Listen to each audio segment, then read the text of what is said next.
Hi everyone, welcome to Telugu stock channel. ఈ వీడియోలో మనం బ్రేక్అవుట్ రాబోయే స్టాక్స్ ని ముందుగానే ఎలా ఫైండ్ అవుట్ చేయొచ్చు అనేది చూద్దాం. అయితే యూజువల్ గా ఏదైనా స్టాక్ ప్రైస్ గనక మనకి పెరుగుతున్నప్పుడు కొన్నిసార్లు రీట్రేస్మెంట్ మనకి జరుగుతూ ఉంటుంది.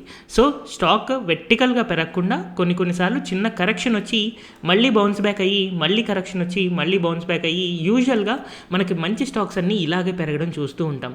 అండ్ ఇలాంటి కరెక్షన్స్ ఎక్కడ ఎండ్ అవుతాయి అంటే యూజువల్ గా మూవింగ్ యావరేజెస్ ని టచ్ అవుతూ స్టాక్స్ అనేవి మనకి బౌన్స్ బ్యాక్ అవుతూ ఉంటాయి.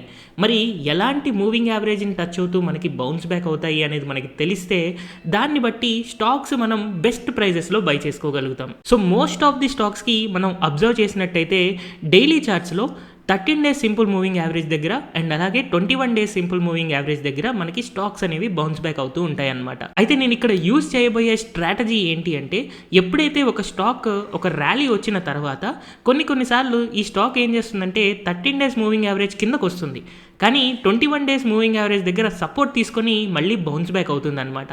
సో ఏదైతే స్టాక్ ఈ మధ్యలో మనకి బౌన్స్ బ్యాక్ అవుతుందో అలాంటి స్టాక్స్ బాగా పెరగడానికి స్కోప్ ఎక్కువ ఉంటుంది. అయితే మరి ఏ స్టాక్ 13 డేస్ మూవింగ్ యావరేజ్ కిందకు వచ్చి 21 డేస్ మూవింగ్ యావరేజ్ కంటే కిందకి వెళ్లకుండా బౌన్స్ బ్యాక్ అవుతుంది అనేది మనకి ఇప్పుడు కావాలి. అయితే ఎప్పుడైతే ఒక స్టాక్ ఇలాగా పెరిగి 13 డేస్ మూవింగ్ యావరేజ్ కిందకు వచ్చి 21 డేస్ మూవింగ్ యావరేజ్ దాటకుండా ఈ రేంజ్లో మనకి బయ్యింగ్ స్ట్రెంత్ అనేది రావాలన్నమాట. సో యూజువల్గా మనకి బయింగ్ స్ట్రెంత్ అనేది వాల్యూమ్స్తో చెప్పొచ్చు. ఎప్పుడైతే స్టాక్ ప్రైస్ ఈ రేంజ్కి వస్తుందో అలాంటప్పుడు మళ్ళీ మనకి ప్రైస్ పెరుగుతూ వాల్యూమ్స్ అనేది పెరుగుతుంది అని అంటే అలాంటప్పుడు ఇక్కడ నుంచి మనకు ఒక రివర్సల్ వస్తుంది అని చెప్పి మనం ఎక్స్పెక్ట్ చేసుకోవచ్చు. అయితే వాల్యూమ్స్ పెరుగుతున్నాయా లేదా అని చెప్పి మనకి స్కాన్ చేయడం అనేది కొంచెం కష్టం అనమాట. ఎందుకంటే మనకి రకరకాల రెడ్ క్యాండిల్స్, గ్రీన్ క్యాండిల్స్ వస్తూ ఉంటాయి కాబట్టి ఏ వాల్యూమ్ కన్సిడర్ చేసుకోవాలి అనే కన్ఫ్యూజన్ ఉంటుంది. అందుకోసమని మనం దీని యొక్క స్ట్రెంత్, బయింగ్ స్ట్రెంత్ని చూడడం కోసం మనం ఆర్ఎస్ఐని యూజ్ చేయొచ్చు. కానీ ఆర్ఎస్ఐ అనేది మనకి ఎప్పుడు కూడా డిలేడ్ ఇండికేటర్, కొంచెం ఫార్వర్డ్ ఇండికేటర్ కావాలి అన్నప్పుడు మనం ఆర్ఎస్ఐ డైవర్జెన్స్ని యూజ్ చేస్తాం. సో ఎప్పుడైతే నాకు ఒక స్టాక్ ప్రైస్ ఇలా వెర్టికల్గా పెరిగి తర్వాత ఒక కరెక్షన్ జరుగుతూ 13 మూవింగ్ యావరేజ్కి అండ్ 21 మూవింగ్ యావరేజ్కి మధ్యలో ఉన్నప్పుడు ఇక్కడ మనకి స్ట్రెంత్ అనేది వస్తుందో అండ్ ఆ స్ట్రెంత్ అనేది మనకి వాల్యూమ్లో వస్తూ మనకి మళ్ళీ రివర్స్ బయింగ్ రావాలన్నమాట. సో అలాంటి రివర్స్ బయింగ్ రాబోయే స్టాక్స్ ఎలా ఉంటాయంటే మనకి హవర్లీ చార్ట్లో ఆర్ఎస్ఐ డైవర్జెన్స్ అనేది ఫామ్ అవుతుంది అనమాట. సో స్టాక్ ప్రైస్ ఇలా పెరిగిన తర్వాత సపోజ్ హవర్లీ చార్ట్స్లో మనం ఇలాగా మళ్ళీ ఫ్రెష్ లోస్ ఫామ్ అవుతున్నా సరే కింద ఆర్ఎస్ఐ మాత్రం పెరుగుతూ ఉంటుంది. సో స్టాక్ ప్రైజెస్ పడిపోతూ ఆర్ఎస్ఐ పెరుగుతూ ఉంటే అలాంటప్పుడు ఆర్ఎస్ఐ డైవర్జెన్స్ వస్తుంది. సో ఇలాంటి స్టాక్స్లో ఆ 13 డేస్ మూవింగ్ యావరేజ్కి అండ్ 21 డేస్ మూవింగ్ యావరేజ్కి మధ్యలో నుంచి రివర్స్ అయి పెరుగుతుంది అనమాట. సో ఇక్కడ నేను 2 టైం ఫ్రేమ్స్ వాడుతున్నాను, ఒకటి డైలీ అండ్ రెండోది హవర్లీ చార్ట్.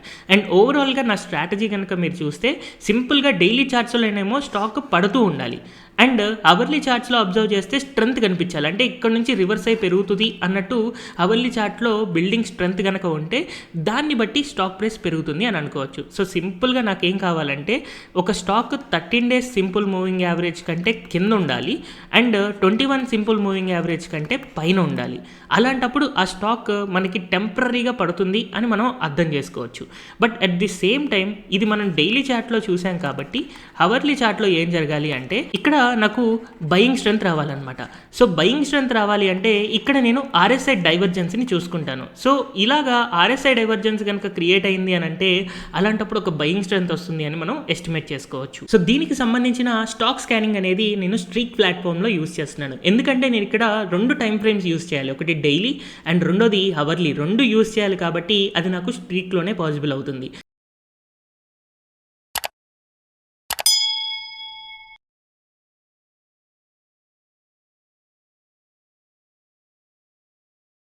సో స్ట్రీక్లో నేను స్కానర్స్లోకి వెళ్ళి క్రియేట్ స్కానర్ అనే ఆప్షన్ సెలెక్ట్ చేసుకొని నిఫ్టీ 500 స్టాక్స్ని నేను సెర్చ్ చేయాలి అని అనుకుంటున్నాను. అయితే అవర్లీ టైం ఫ్రేమ్ ఫస్ట్ పెట్టుకోవడం ద్వారా మనకి మల్టీ టైం ఫ్రేమ్ ఆప్షన్ని యూజ్ చేసుకోగలుగుతాం. సో ఫస్ట్ నాకు ఈ 1 అవర్ చార్ట్లో ఆర్ఎస్ఐ డైవర్జెన్స్ కావాలి.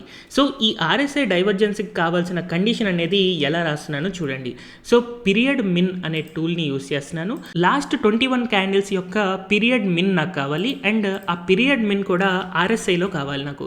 సో రిలేటివ్ స్ట్రెంత్ తీసుకొని పాస్ట్ 11 క్యాండిల్స్ ఆఫ్సెట్లో 11 యూజ్ చేస్తున్నాను అండ్ అలాగే ఈ పీరియడ్ మిన్ అనేది నాకు లోవర్ దెన్ ఉండాలి. దేనికంటే అంటే పీరియడ్ మిన్ పాస్ట్ 11 క్యాండిల్స్కి అండ్ అలాగే ఇక్కడ మనం ఆర్ఎస్ఐ తీసుకుంటాము. ఇక్కడ మనకి ఎలాంటి ఆఫ్సెట్ అవసరం లేదు. సో ఇప్పుడు నాకు ఆర్ఎస్ఐ డైవర్జెన్స్ ఏ స్టాక్స్ అయితే వచ్చిందో అది నాకు ఇక్కడ కనపడుతుంది. అండ్ అలాగే ఇప్పుడు నాకు డైలీ టైం ఫ్రేమ్లో నాకు 13 డేస్ సింపుల్ మూవింగ్ యావరేజ్కి అండ్ 21 డేస్ సింపుల్ మూవింగ్ యావరేజ్కి మధ్యలో ఉన్న స్టాక్ కావాలి కాబట్టి ఫస్ట్ నేను మల్టీ టైం ఫ్రేమ్ అనే కండిషన్ని యూస్ చేస్తాను. సో మల్టీ టైం ఫ్రేమ్ కంప్లీటెడ్లో నేను డే ఆప్షన్ని సెలెక్ట్ చేసుకుని ఇక్కడ నేను క్లోజ్ అనేది 13 సింపుల్ మూవింగ్ యావరేజ్ కంటే కింద ఉండాలి అని అనుకుంటున్నాను. సో క్లోజ్ తర్వాత లోవర్ దెన్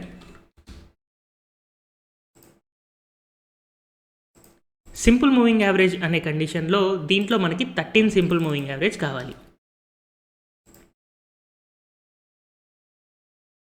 నెక్స్ట్ ఇంకొక కండిషన్ మనం యాడ్ చేద్దాం. ఇది కూడా మల్టీ టైం ఫ్రేమ్లో, ఎందుకంటే డైలీ చార్ట్లో మనకు కావాలి. So multi time frame completed తీసుకొని ఇక్కడ డే అనే ఆప్షన్ని సెలెక్ట్ చేసుకొని మళ్ళీ అగైన్ క్లోజ్ అనేది ఈసారి హయ్యర్ దెన్ ఉండాలన్నమాట. సో హయ్యర్ దెన్ ఆప్షన్ని సెలెక్ట్ చేసుకొని సింపుల్ మూవింగ్ యావరేజ్లో మనం 21 సింపుల్ మూవింగ్ యావరేజ్ని ప్లేస్ చేసుకోవాలి. సచ్ దట్ ఇప్పుడు నాకు 13 సింపుల్ మూవింగ్ యావరేజ్కి అండ్ 21 సింపుల్ మూవింగ్ యావరేజ్కి మధ్యలో క్లోజ్ అయిన stock and RSI 1 hour chart ప్రకారం స్ట్రెంత్ కనపడుతున్న స్టాక్స్ మనకు కనపడుతూ ఉంటాయి. సో ఇప్పుడు నేను ఇది స్వింగ్ బయింగ్ అనే నేమ్ ఇచ్చేసి సో ఇక్కడ స్టాక్స్ ఏమేమి స్కాన్ అయ్యి వస్తాయి అనేది మనం చూద్దాం. సో స్కాన్ అండ్ సేవ్ కనుక చేస్తే మనకి ఇక్కడ కొన్ని స్టాక్స్ వచ్చాయి. అయితే మనం సింపుల్ మూవింగ్ యావరేజెస్ని అండ్ అలాగే ఆర్ఎస్ఐని యూస్ చేస్తూ స్టాక్స్ స్కాన్ చేసాం, కానీ మనం ట్రేడ్ చేయడం మాత్రం ప్రైస్ యాక్షన్ని బట్టి ట్రేడ్ చేయాలి. అందుకోసమని ఆ స్టాక్ చార్ట్స్ని మనకు అబ్జర్వ్ చేస్తే ఏ లెవెల్స్లో బై చేయొచ్చు అనేది మనకు తెలుస్తుంది అనమాట. సో ఫస్ట్ ఆఫ్ ఆల్ నేను మిండా ఇండస్ట్రీస్ స్టాక్ వచ్చింది కాబట్టి దాని స్టాక్ చార్ట్ ఓపెన్ చేస్తాను. సో మిండా ఇండస్ట్రీస్ చార్ట్ కనుక నేను ఓపెన్ చేస్తే ఇది నాకు డైలీ టైం ఫ్రేమ్లో ఫామ్ అవుతున్న చార్ట్. సో ఇక్కడ మనం అబ్జర్వ్ చేస్తే కప్ అండ్ హ్యాండిల్ ప్యాటర్న్ రాబోతుంది ఈ స్టాక్లో. సో మనకి ఇప్పుడు ఈ 832 లెవెల్ కనుక దాటితే కప్ అండ్ హ్యాండిల్ ప్యాటర్న్ అనేది కంప్లీట్ అవుతుంది. సచ్ దట్ ఇలాంటి cup shape and handle shape ఎప్పుడైతే బ్రేక్ అవుతుందో అలాంటప్పుడు మనకి ఇందులో ఒక బయింగ్ సిగ్నల్ అనేది జనరేట్ అయింది అని అనుకోవచ్చు. అండ్ దీని యొక్క టార్గెట్ మనం ఇలా ప్లేస్ చేసుకుని మన టార్గెట్ ఎంత అండ్ అలాగే స్టాప్ లాస్ ఎంత అనేది మనం చూసుకోవచ్చు. నెక్స్ట్ అలాగే ఇంజర్ ర్యాండ్ అనే స్టాక్ మనకు కనపడుతుంది. సో ఆ స్టాక్ని మనం సెర్చ్ చేసి చూద్దాం. సో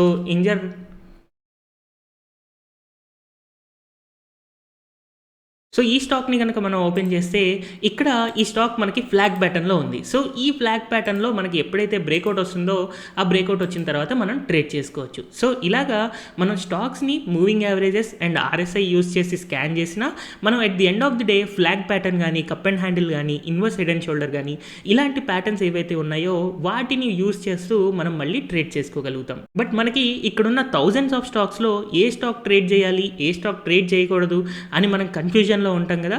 సో ఈ కన్ఫ్యూజన్ పోవడానికి యూజువల్గా ఇలాంటి స్కానర్స్ యూజ్ చేస్తూ మనం పాజిటివ్ మొమెంటంలో ఉన్న స్టాక్స్ని సెలెక్ట్ చేసుకుని దాంట్లో బ్రేక్అవుట్స్ వచ్చిన తర్వాత కనుక బై చేసుకోగలిగితే మనం స్వింగ్ ట్రేడింగ్లో సక్సెస్ఫుల్గా ఉంటాం. హోప్ ఈ వీడియో ద్వారా మీకు బ్రేక్అవుట్ రాబోయే స్టాక్స్ని ముందుగానే ఎలా స్కాన్ చేయాలి అనేది సింపుల్గా అర్థమైపోయింది అని అనుకుంటున్నాను. Thank you everyone for watching this video.